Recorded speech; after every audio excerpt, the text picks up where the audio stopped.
नमस्ते दोस्तों, welcome back to view sport. वापस आ गए हैं साउथ अफ्रीका विमेन और न्यूजीलैंड विमेन के third and final ODI match के प्रीव्यू के लिए। South Africa has been playing brilliantly and already 2-0 से लीड कर रही हैं सीरीज को। बट इस गेम में भी दोनों टीम्स चाहेंगे कि अपना बेस्ट पॉसिबल 11 उतार सके, क्योंकि अभी भी 2 पॉइंट्स बचे हैं जो कि आईसीसी चैंपियनशिप में हेल्प कर सकते हैं।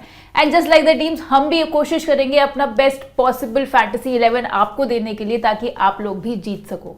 अगर रही कॉम्बिनेशन की बात, तो यहाँ पे हम 6-5 कॉम्बिनेशन के साथ जाएंगे, जो भी टीम पहले बॉलिंग कर रही है उसके साथ। अब चलते हैं दोस्तों प्रोबेबल प्लेइंग 11 की तरफ। तो यहाँ पे पहले देखते हैं न्यूजीलैंड का प्रोबेबल प्लेइंग 11। सोफी डिवाइन इनकी कैप्टन, सूजी बेट्स, अमिलिया केर, मैडी ग्रीन काफी अच्छा खेल कर आ रही है लास्ट मैच में। जॉर्जिया प्लिमर या फिर केट एंडरसन खेलते हुए दिख सकती हैं। ब्रुक हैलिडे, हैना राव, इजी गेज इनकी विकेट कीपर, जेस केर, लिया तहूहू और ईडन कार्सन। हो सकता है ईडन कार्सन खेलते हुए ना दिखें, उनकी जगह पे पेनफोल्ड या फिर फ्रैंक जोनस को मौका दिया जाए।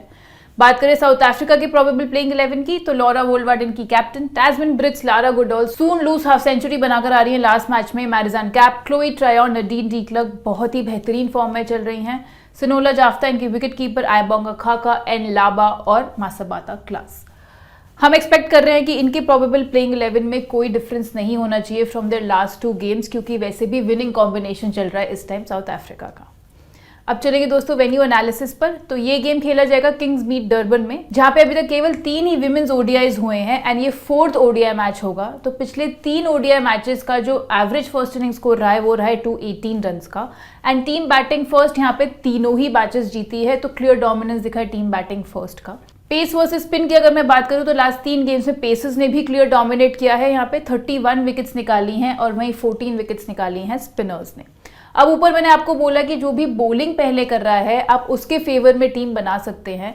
ऑल्दो यहाँ पे बैटिंग फर्स्ट तीनों गेम्स जीते गए हैं, बट अगेन वो सीरीज थी साउथ अफ्रीका वर्सेस पाकिस्तान में, and Pakistan compare to New Zealand is a much weaker side in such situations. New Zealand की बॉलिंग काफी बेटर है पाकिस्तान की बॉलिंग से, एंड पेस वर्सेस स्पिन में भी हमने देखा कि यहाँ पे पेसर्स को फर्स्ट इनिंग में ज्यादा मदद मिलते हुए दिखेगी। इसके अलावा दोस्तों जो भी एडिशनल अपडेट्स हैं और जो भी पिच रिपोर्ट है वो मिल जाएगी आपको टॉस के बाद हमारे टेलीग्राम चैनल पे, और अब व्यू स्पोर्ट का व्हाट्सएप चैनल भी आ गया है, दोनों पर जल्दी से ज्वाइन कर लेना, लिंक है डिस्क्रिप्शन में और पिन कमेंट में। बात करें रिकॉर्ड्स की ओडीआईज में since the start of last year दोनों टीम्स की, तो पहले देखते हैं न्यूजीलैंड के बैटर्स का रिकॉर्ड।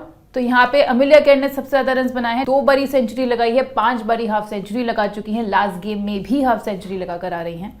फिर आएंगी सूजी बेट्स, 23 इनिंग्स में 769 रन बनाए हैं इन्होंने 40 की एवरेज से, ये भी 2 सेंचुरी मार चुकी हैं।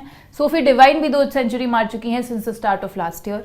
मैडी ग्रीन ने बनाए हैं 31 की एवरेज से 472 रन। ब्रुक हैलिडे ने बनाए हैं 18 की एवरेज से 194 रन। बात करें न्यूजीलैंड के बॉलर्स की, तो इनके लिए सबसे ज्यादा विकेट्स निकाली है जेस केर ने, 16 इनिंग्स में 24 विकेट्स ले चुकी हैं, स्ट्राइक रेट है 31 का।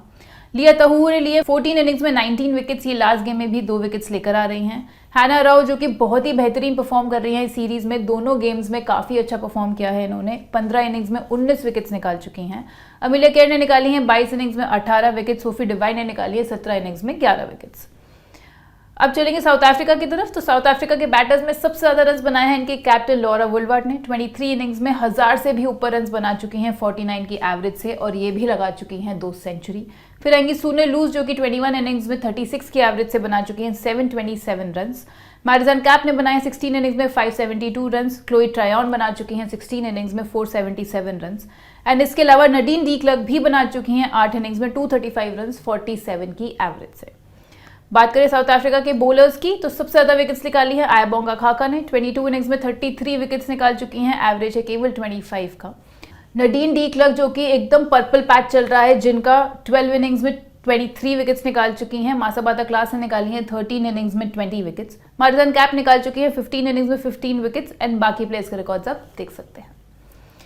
तो चलिए दोस्तों, अब हम सीधा डिस्कस करेंगे बेस टीम। पर बेस टीम डिस्कस करने से पहले एक बहुत इंपॉर्टेंट बात करनी जरूरी है आप लोगों के साथ। जो भी व्यू स्पोर्ट की एल्गो टीम आती है, जो भी टीम आप देखते हो, उसमें कोई भी ह्यूमन इंटरवेंशन नहीं होता है, and purely data backed team होती है वो। आप अगर हमारी परफॉर्मेंस देखोगे विच इज 28 सितंबर, तो ईसीसी में हैट्रिक विन रही out of 5 games, thanks to a differential pick Jai Thakur and a differential VC F Khaliq. And हम आप लोगों को भी यही बोलते हैं कि 100% गेम्स जीता पॉसिबल नहीं है, व्हाट वी रेकमेंड इज आप कोई भी एक लीग या एक सीरीज पकड़कर चलो एंड 10 में से अगर आप 5 गेम्स भी जीतते हो तो आप नेट प्रॉफिट में ही रहोगे, क्योंकि जो हमारी एल्गो टीम्स होती हैं वो स्मॉल लीग्स के लिए रेकमेंडेड है दोस्तों। एंड हम भी आपको वही बोलेंगे कि इनसे स्मॉल लीग्स ही खेलना। एंड ऑब्वियसली प्रॉफिट में रहना ज़्यादा इंपॉर्टेंट है, 100% रिजल्ट आपको कभी भी नहीं मिल सकता। तो ये तो हो गई बातें, अब चलते हैं बेस टीम पर। तो यहाँ पे सबसे पहले हम बैटिंग सेक्शन की बात करेंगे। पहला नाम आता है सूजी बेट्स का। सूजी बेट्स की अगर मैं बात करूँ तो इनका मैचअप काफ़ी अच्छा है, 29 की एवरेज से रन बनाया है साउथ अफ्रीकन बॉलर्स के अगेंस्ट। एंड लास्ट गेम में तो ये 3 ओवर भी डालते हुए दिखी थी, तो वी कैन एक्सपेक्ट कि थोड़े और ओवर्स चिप इन कर सकती हैं इस थर्ड ओडीआई में भी। एंड अगर आप इनका बॉलिंग का हेड टू हेड रिकॉर्ड देखोगे तो काफ़ी इंप्रेसिव है, 9 इनिंग्स में 9 विकेट्स निकाल चुकी हैं। इसके अलावा बैटिंग से तो एक्सेप्शनल रही हैं, पिछले 12 आउटिंग्स में 51 की एवरेज से बना चुकी हैं 455 रन्स। जो अगली हमारी बेस टीम में बैटर रहेंगी वो रहेगी साउथ अफ्रीका की captain Laura Wolvaardt. Leading run getter है इस सीरीज में, 174 रन्स बना चुकी हैं, 174 की ही एवरेज से। एंड लास्ट गेम में कैप्टन्स नॉक खेल कर आ रही हैं, 124 नॉट आउट बनाया और हेल्प किया साउथ अफ्रीका को सीरीज जीतने में। इसके अलावा लीडिंग रन गेटर हैं इस वेन्यू पे भी, 125 रन्स बना चुकी हैं 42 की एवरेज से। अगर इनके मैचअप की बात करूँ तो बहुत ही ब्रिलियंट है, पसंद करती हैं न्यूजीलैंड बॉलर्स के अगेंस्ट खेलना, 74 की एवरेज से रन्स बनाए हैं इन्होंने। चलेंगे ऑलराउंडर सेक्शन में, तो यहाँ पे पहला नो ब्रेनर पिक रहेगा मारिजान कैप। इनके बारे में ज़्यादा नंबर्स बताने की भी ज़रूरत नहीं है, ये आपकी बेस टीम में रहेंगी। वुलवार्ड ने इस सीरीज में सेंचुरी, हाफ सेंचुरी दोनों लगाई है, बट फिर भी मारिजान कैप की अगर मैं बात करूँ तो she is South Africa's leading run getter इस साल। 5 इनिंग्स में 222 रन बना चुकी हैं 74 की एवरेज से। एंड इसके अलावा हेड टू हेड में भी 4 गेम्स में 122 रन बना चुकी हैं, प्लस विकेट्स निकालने की क्षमता तो रखती ही हैं। अगली जो होंगी वो होंगी न्यूजीलैंड की अमिलिया केर। न्यूजीलैंड के लिए लीडिंग रन गेटर है इस साल, 277 रन बना चुकी हैं। बैटिंग से तो टेरिफिक फॉर्म में रही हैं, लास्ट मैच में भी 88 रन बनाकर आ रही हैं। हाँ, बॉलिंग थोड़ा सा जरूर कंसर्न है इनके साथ, पिछले 8 आउटिंग्स में अभी तक एक ही विकेट निकाली है। एंड जैसे कि हमने पिछले मैच में भी डिस्कस किया था, साउथ अफ्रीका का मैचअप वर्सेस लेग स्पिन अच्छा है, आप यहाँ पे देख सकते हो। सून लूज का एवरेज है 29 का ऑलमोस्ट। लॉरा वुलवार्ड का भी एवरेज बहुत अच्छा है, मारिजान कैप भी 42 की एवरेज से रन्स बनाई हैं। केवल टाजमिन ब्रिट्स एक ऐसी बैटर है जो कि थोड़ा सा स्ट्रगल करते हुए दिखी है लेग स्पिन के अगेंस्ट। तो यहाँ पे भी अमिलिया केर आपकी टीम में तो जरूर रहेंगी, क्योंकि बैटिंग बॉलिंग दोनों से कंट्रीब्यूट करती हैं। And it is just a matter of time कब वो बॉलिंग में भी वापस अपनी फॉर्म पर आ जाए। बस यहाँ पे शायद सेफ कैप्टनसी ऑप्शंस आपके लिए नहीं रहेंगी, बट डिफरेंशियल वीसी जरूर आप अमिलिया केर के साथ जा सकते हैं। जो अगली रहेंगी वो होंगी न्यूजीलैंड की सोफी डिवाइन। अगर मैं सोफी डिवाइन की बात करूं तो इन्होंने 50 के ऊपर की एवरेज से रन बनाए हैं इस साल, 5 इनिंग्स में 211 रन बना चुकी हैं। एंड इसके अलावा साउथ अफ्रीकन बॉलर्स के अगेंस्ट 4 विकेट्स भी निकाल चुकी हैं। एंड पिछला ओडीआई इनका केवल एक ऐसा ओडीआई था जिसमें उन्होंने विकेट्स नहीं निकाली इस साल, बाकी सारे ओडीआईज में विकेट्स निकालती हुई आ रही हैं।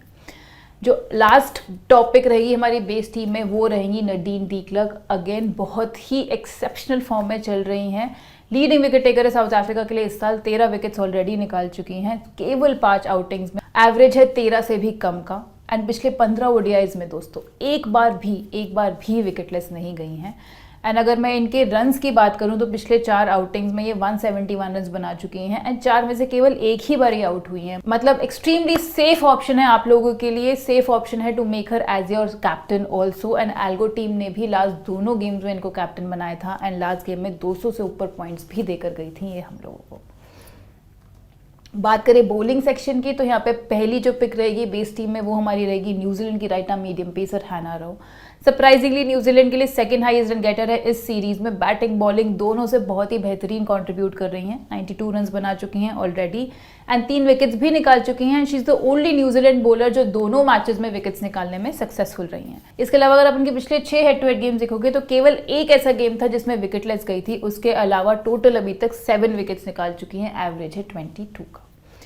जो नेक्स्ट टॉपिक रहेगी बेस टीम में हमारी बॉलिंग सेक्शन में वो रहेगी साउथ अफ्रीका की right arm medium pacer Masabata class.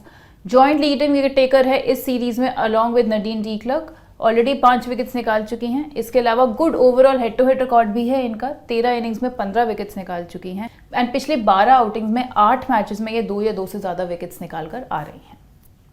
तो दोस्तों ये तो बन गई हमारी बेस टीम। अब हम बात करेंगे सिनेरियो वाइज और डिस्कस करेंगे जो बाकी सारे प्लेयर्स बचे हैं वो कहाँ पे फिट होते हैं या फिर नहीं फिट होते हैं हमारी टीम में। तो देखते हैं क्या बनती है हमारी टीम अगर साउथ अफ्रीका पहले बैटिंग कर रही है तो। विकेट कीपिंग सेक्शन में दोस्तों आप किसी के साथ भी जा सकते हैं, इजी गेस या सिनोला जाफ्ता, दोनों ही थोड़ा नीचे बैटिंग करती हैं एंड आप जिसको भी जिता रहे हो आप उसके विकेट कीपर को लेकर जा सकते हो।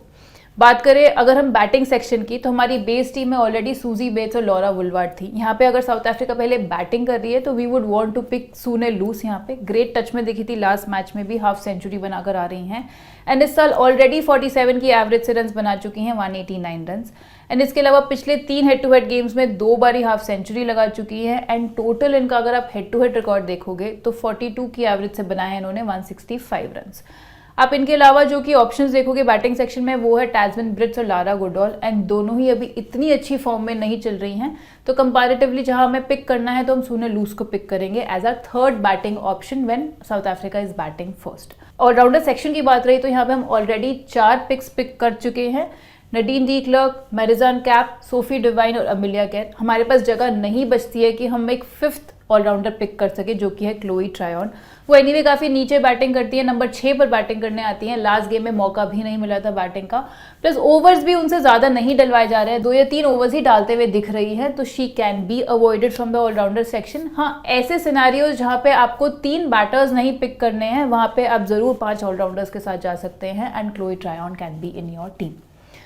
बॉलिंग सेक्शन की अगर मैं बात करूं तो हमने Masabata Klaas from South Africa and Hannah Rowe from New Zealand को ऑलरेडी रखा हुआ है अपनी बेस टीम में। जो थर्ड बॉलर हम यहाँ पिक करेंगे वो करेंगे न्यूजीलैंड की राइट आर्म मीडियम पेसर जेस केयर को। आप तीनों वेन्यूज देखोगे इस सीरीज के जो है, Durban is the most pace friendly venue. इनकी जो स्विंग बॉलिंग है यहाँ पे काफी काम आते हुए दिख सकती है, इसलिए हम जेस केयर के साथ जाएंगे इस गेम में। इसके अलावा पिछले 6 आउटिंग्स में 12 विकेट्स निकाल चुकी हैं एंड ऑल्सो ये न्यूजीलैंड के लिए हाईएस्ट विकेट टेकर रही हैं since the start of last year, 24 wickets already निकाल चुकी हैं। लिया तहू लास्ट मैच में ऑल्दो जरूर 2 विकेट्स लेकर आ रही है, but again like I said इनको फिट करना थोड़ा सा मुश्किल होगा अनलेस आप ऑलराउंडर सेक्शन में से किसी को ड्रॉप करोगे, जो कि हम शायद रिस्क ना लें करने का, स्पेशली स्मॉल लीग टीम्स में। तो यहाँ पे फॉर नाउ हम जेस केयर के साथ जाएंगे अगर न्यूजीलैंड पहले बॉलिंग करती है तो। इसके अलावा न्यूजीलैंड से एड कार्सन भी एक ऑप्शन है, बट मे बी इस गेम में खेलते हुए ना दिखे और फ्रैन जोनस या फिर पेनफोल्ड को मौका दिया जाए। प्लस अगर आप साउथ अफ्रीका बैटर्स के ऑफ स्पिन के अगेंस्ट नंबर्स देखोगे तो काफ़ी अच्छे हैं। सूने लूस ने 62 इनिंग्स में 23 बारी आउट हुई हैं, एवरेज है ऑलमोस्ट 26 का। मारिजान कैप का भी अच्छा एवरेज है, लॉरा वुलवार्ड भी 49 की ऑलमोस्ट एवरेज से रन्स बनाए हैं। अगे तो केवल एक टैस्मैन ब्रिट्स ऐसी बैट्समैन हैं जो कि स्ट्रगल करते हुए दिखी है ऑफ स्पिन के अगेंस्ट। उनके अलावा बाकी सारे साउथ अफ्रीकन ऑफ स्पिन अच्छा खेलना जानते हैं, तो अगेन एड कार्सन हमारी टीम में इस वक्त जगह नहीं बना पाएंगे। तो दोस्तों ये तो बन गई हमारी टीम अगर साउथ अफ्रीका पहले बैटिंग कर रही है तो। विकेट कीपिंग सेक्शन में लाइक आई सेड अब इसी गेज या फिर सिनोला जाफ्ता किसी को भी ले सकते हो। बैटिंग सेक्शन में Suzie Bates, Laura Wolvaardt, Sune Luus. Allrounder section में Marizanne Kapp, Amelia Kerr, Nadine de Klerk, Sophie Devine. और बॉलिंग सेक्शन में रहेगी जेस केयर, हैना राव और मासाबाता क्लास। अब देखते हैं क्या चेंजेस होंगे हमारी टीम में अगर साउथ अफ्रीका पहले बॉलिंग कर रही है तो यहाँ पे विकेट कीपिंग सेक्शन में सेम चॉइसेस रहेंगी आपके पास। अगर मैं बैटिंग सेक्शन की बात करूँ तो यहाँ पे हम थर्ड बैटर के रूप में जाएंगे ब्रुक हैलिडे के साथ, जो कि है न्यूजीलैंड की लेफ्ट हैंडेड बैटर और right arm medium pacer. New Zealand के लिए लीडिंग रन गेटर है इस टूर पर। अगर मैं वार्म अप मैचेस भी इंक्लूड करूँ तो 3 इनिंग्स में 82 की एवरेज से 164 रन बना चुकी हैं। एंड डरबन का जो कंडीशंस है वो काफ़ी सिमिलर है जहां फर्स्ट ओडीआई खेला गया था उस वेन्यू के कंडीशंस में, एंड वहां पे Brooke Halliday was the highest run scorer, 76 run बनाए थे इन्होंने। एंड इसके अलावा कुछ ओवर्स भी डालते हुए दिखी हैं दोनों ही मैचेस में। हमें हो सकता है यहाँ पे भी वो ओवर्स डालते हुए दिखे क्योंकि कंडीशंस फेवर कर रही हैं पेसर्स को, तो ब्रुक हैलिडे को हम जरूर चूज करेंगे if south Africa is bowling first. जो दूसरी ऑप्शन बचती है वो है न्यूजीलैंड की मैडी ग्रीन। लास्ट मैच में जरूर अच्छे रन्स बनाकर आ रही हैं, बट अगेन इन्हें फिट करना इस टाइम टीम में काफ़ी मुश्किल होगा अनलेस आप 4 बैटर्स के साथ जाओ या फिर आप सूजी बेट्स या फिर ब्रुक हैलिडे में से किसी को ड्रॉप करो, जो कि दोनों ही हमारे अकॉर्डिंगली ड्रॉप करने लायक बिल्कुल भी नहीं है। इसके अलावा ऑलराउंडर सेक्शन में again we already have 4 options, Amelia Kerr, Marizanne Kapp, Sophie Devine और Nadine de Klerk. Bowling section की अगर मैं बात करूं तो जो हमारी बेस टीम में थी हैना राव और मासाबाता क्लास, इनके अलावा जो थर्ड बॉलर हम पिक करेंगे वो होगी साउथ अफ्रीका की राइट आर्म मीडियम पेसर आयाबोंगा खाका। पिछले 6 आउटिंग्स में से एक बार भी ऐसा नहीं हुआ है कि विकेटलेस गई हों ये, एंड इन्होंने 8 विकेट्स ऑलरेडी निकाल चुके हैं न्यूजीलैंड के 11 के अगेंस्ट। इसके अलावा पिछले 13 हेड टू हेड आउटिंग्स में भी केवल एक ऐसा गेम था जहां विकेटलेस गई थी। ये भी पसंद करती है न्यूजीलैंड के अगेंस्ट बॉलिंग करना। इसके अलावा जो एक बॉलिंग ऑप्शन बचता है वो है साउथ अफ्रीका की एल लाबा। ऑल्दो 3 विकेट जरूर लेकर आ रही है लास्ट मैच में, but like I have been saying, Durban की जो कंडीशंस हैं वो स्पिन फ्रेंडली नहीं है, पेस फ्रेंडली ज्यादा है। एंड ओवरऑल भी since the start of last year लाबा ने काफी स्ट्रगल किया है। स्ट्राइक रेट रहा है 68 का, एवरी 68 बॉल एक उन्हें विकेट मिली है 9 इनिंग्स में। इसके अलावा हमने ये भी देखा है कि न्यूजीलैंड के जो बैटर्स हैं वो अच्छा खेलते हैं लेफ्ट आर्म स्पिन को, एक्सेप्ट फॉर मैडी ग्रीन जो कि थोड़ा स्ट्रगल करते हुए दिखी है लेफ्ट आर्म स्पिन के अगेंस्ट। तो दोस्तों ये बन गई हमारी टीम। अगर साउथ अफ्रीका पहले बॉलिंग कर रही है, विकेट कीपिंग सेक्शन में आप इजी गेज, सिनोला जाफ्ता किसी के साथ भी जा सकते हैं। बैटिंग सेक्शन में Suzie Bates, Laura Wolvaardt, Brooke Halliday. Allrounder में Marizanne Kapp, Amelia Kerr, Sophie Devine, Nadine de Klerk. और बॉलिंग सेक्शन में होगी हैना राव, आयबोंगा खाका और मासाबाता क्लास। बात करें दोस्तों अब कैप्टनसी ऑप्शंस की, तो यहाँ पे हम सेफ कैप्टनसी के लिए जाएंगे मारिजान कैप और नडीन डी क्लर्क के साथ। दोनों ही बहुत बेहतरीन परफॉर्मेंस देकर आ रही हैं, लास्ट गेम में भी बैटिंग बॉलिंग दोनों से कंट्रीब्यूट करते हुए दिखेंगी आपको। बात रही डिफरेंशियल कैप्टनसी पिक की, तो we will go with South Africa की captain Laura Wolvaardt. Brilliant century बनाकर आ रही है लास्ट मैच में। और वीसी के रूप में हम जाएंगे अमिलिया केयर, क्योंकि बैटिंग से तो बहुत ही अच्छी फॉर्म में चल रही हैं, प्लस लाइक आई सेड कि किसी भी टाइम बॉलिंग से भी उस फॉर्म में वापस आ सकती हैं। बट बिकॉज साउथ अफ्रीका के बैटर्स जो है वो लेग स्पिन को अच्छा खेलते हैं, तो अभी सेफ कैप्टनसी ऑप्शन हम अमिलिया केयर को नहीं मानेंगे। तो दोस्तों ये तो था हमारा आज का प्रीव्यू, बट जाने से पहले आप लोग जरूर देख के जाओ कि फैंटेसी 11 अब नई व्यू स्पोर्ट ऐप पर कैसे देखते हैं। व्यू स्पोर्ट ऐप पर फैंटेसी 11 देखने के 2 तरीके हैं। पहला, आप होम पेज पर मैचेस पर क्लिक कीजिए। अपकमिंग में जिस मैच का फैंटेसी 11 देखना है उस पर क्लिक कीजिए। लाइनअप आने के बाद आपको 2 ऑप्शंस दिखेंगे, view plans, unlock this match. अगर सिर्फ इस मैच का फैंटेसी 11 देखना है तो आप 10 वीक क्रेडिट यूज करके देख सकते हैं। ना सिर्फ फैंटेसी 11 बल्कि व्यू स्पोर्ट टिप्स भी मिलेगा आपको सेम 10 वीक क्रेडिट में। फैंटेसी प्रीव्यू वैसे भी फ्री है हर मैच के साथ। व्यू प्लान्स पर क्लिक करेंगे तो आप सब्सक्रिप्शन ले सकते हैं, which can be monthly, yearly या फिर लाइफ टाइम। दूसरा तरीका, होम पेज पर डायरेक्टली फैंटेसी 11 पर क्लिक कीजिए। जिन मैचेस का लाइनअप आ गया है वो अपकमिंग में दिख जाएगा। जिस मैच का फैंटेसी 11 देखना है उस पर क्लिक कीजिए, आपको फिर से दिखेंगे 2 ऑप्शंस। आप 10 वीक क्रेडिट यूज करके फैंटेसी 11 देख सकते हैं। वैसे भी आपके first 5 teams are on us, come explore now. तो आई होप आप लोगों को समझ आ गया होगा कि फैंटेसी 11 कैसे देखते हैं। इसके अलावा जिन्होंने भी व्यू स्पोर्ट की ऐप डाउनलोड नहीं करी है, जल्दी से डाउनलोड कर लो। वहाँ पे आपको ये भी मिल जाएगा कि वीक क्रेडिट्स कैसे यूज करने हैं और फैंटेसी टिप्स कैसे देखनी है। प्लस लाइक आई सेड, हमारा व्हाट्सएप चैनल और टेलीग्राम चैनल ज्वाइन करना मत भूलिएगा। वहाँ हम टाइम टू टाइम अपडेट्स डालते रहते हैं आप लोगों के लिए। प्लस पिच, वेन्यू, सारी कंडीशंस टॉस के बाद भी आपको वहीं मिलेंगी। मैं जल्द मिलूंगी नेक्स्ट फैंटेसी प्रीव्यू के साथ। Thank you so much.